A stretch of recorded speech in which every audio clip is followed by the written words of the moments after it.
Assalamualaikum warahmatullahi wabarakatuh. Perkenalkan, nama saya Iis Islamiyati. Saya dari kelas 10 IPA 1. Sebelum adanya pandemi COVID-19, kondisi perekonomian global masih menunjukkan pertumbuhan yang aktif. Tidak hanya perekonomian global yang masih positif, sebelum pandemi pun perekonomian nasional masih cukup baik.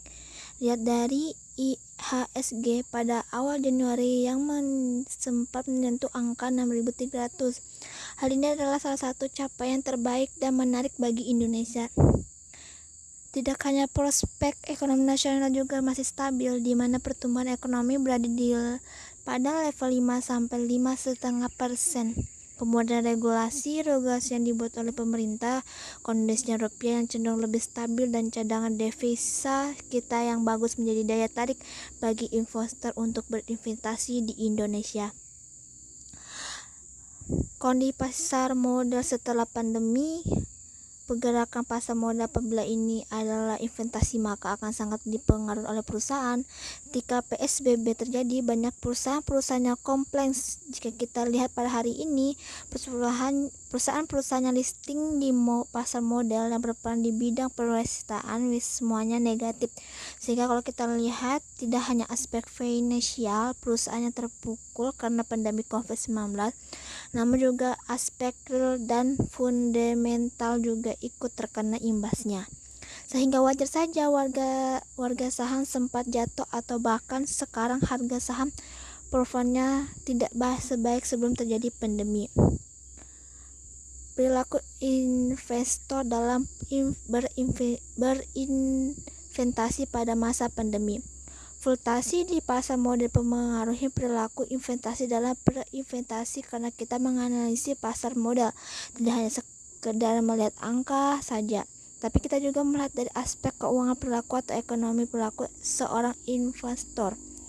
Apabila investor tersebut berkecenderungan adalah investor yang menghindari risiko atau bahkan moderator, maka barangkali investor tersebut akan memilih untuk menarik dananya dari pasar modal dan kemudian menginvestasikan dananya pada skema atau instrumen-instrumen investasi yang safe haven atau investasi memiliki tingkat risiko rendah, misalnya adalah emas. Apabila investasi tersebut merupakan investor yang risk taker, mungkin dia akan tetap mempertahankan investasinya. Memilih sumber bacaan yang tepat untuk mengatur arus investasi terkini menjadi langkah awal yang tepat bagi seseorang yang ingin dalam ilmu investasi. Dengan menemukan sumber bacaan yang relevan dalam proses Islam, penting rasanya untuk mampu membedakan jenis investasi yang halal dan atau haram.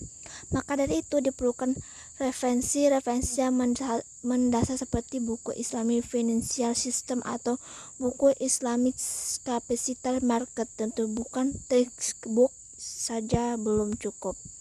Rekomendasi investasi yang cermat saat ini tidak hanya di mengetahui investasi apa yang paling tepat selain diri sendiri. Sebaiknya kenalin terlebih dahulu profil risiko diri sendiri dalam berinvestasi.